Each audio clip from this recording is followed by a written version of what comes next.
So we're here today with author Marija Ērnestamu. We're so happy to meet you in Riga, in publishing house Latvijas Mediji. And our readers, your readers, have asked you questions on Facebook.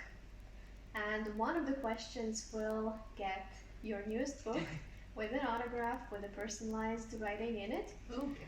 But we just wanted to use the opportunity and ask several the questions that people wanted to ask you through Latvijas Mediji.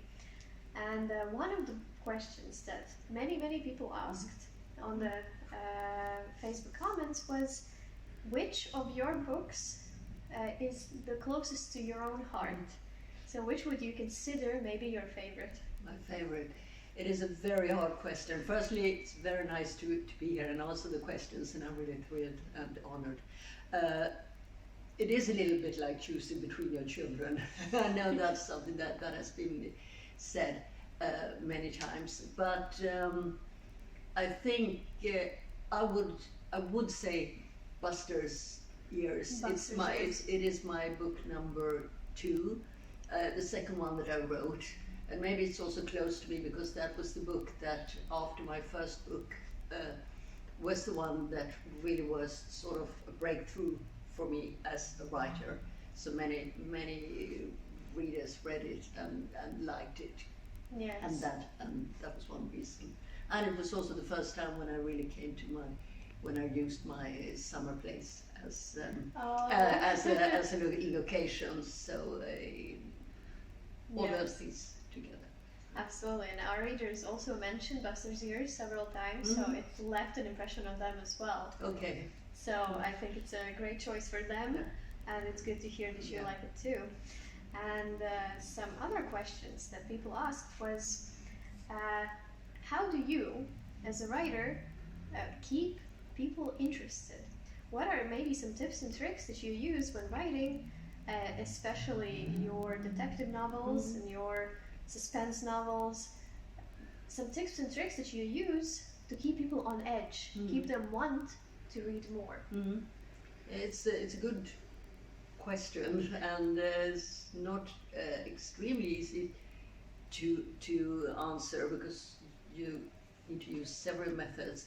I think it is to have a good feeling for your own story. So I know what's going to happen, but I don't give it out all at the same time. So I leave little bits and pieces, and it's very good to also stop, the last sentence of a chapter with something of sort of a catchy phrase, or something that gives the reader a wow feeling and oh feeling and what feeling. And if you can do that in the last sentence of a chapter, that is a good method to make them want to read the next chapter. A good thing is also not to have the chapters too long, because if the next chapter is just 2 or 3 pages, people will think, oh my, I'll have the time. Yes. But you can't fool your readers, so you need to know the story yourself in order to tease them, so to speak. Absolutely, and this is what we hear from Latvian readers of your books, that they absolutely want to keep reading. And do you think that people often guess your mysteries before the end of the book? Have you heard from your readers?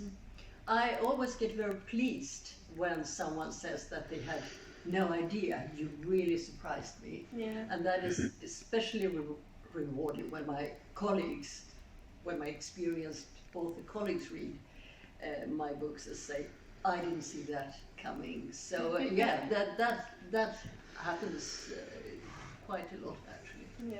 And I'm thrilled every time. Yes, absolutely. That's a great sign of a great detective novel, that you had the readers. You were ahead of them. Absolutely. And now, from the readers, we have one honorable mention. Aya Sotska in the comments asks you a question, which is, if you happened to go to Elena's bakery from Daughters of the Marionettes, what would you choose from her selection? Oh, it's so good, everything. I'm really indulging there in cakes and everything. I would love to taste a divorce cake, because that is her specialty. And I would love to see what she has inside them, if there's something red like blood or something. But I would probably try that alone and not with my husband. No. Yeah, that's probably good. So, do you maybe have some ideas for recipes for her? Pardon? Do I have? Some recipes, maybe, that you could include? I have been thinking of doing that. I'm not the cook of the family. I don't enjoy cooking that much, but I do like to bake. Yeah. So that is where, and maybe you can tell from my books. Yes, absolutely. I think the readers do. And well, it's good to hear. Divorce cake, we heard that. And you can even offer your own recipes as readers. Yeah. Maybe you can choose the best one. Absolutely. Bring it on, and I'll do my very best. However, from the Facebook comments contest, we had some questions. And we here at the publishing house have chosen the winner of this contest this time. Yeah. You know, it's always a game, who wins, Yeah, who loses, yeah. but the question that got the honor this time was by Inte, who says that she started reading your books exactly because of Buster's ears and how psychologically tense it was. And in her question she says that if, for example, Native Americans use little dolls that they tell their problems to, and in Buster's ears, Eva has Buster's ears to speak to. Do you have any such ears in your life that you can tell your struggles to? Let's say I'm very familiar with those Native American dolls, and so that is one method to use. Yes. Yeah, that would be one way of doing it. Yeah. And do you find it helpful? And how do you usually?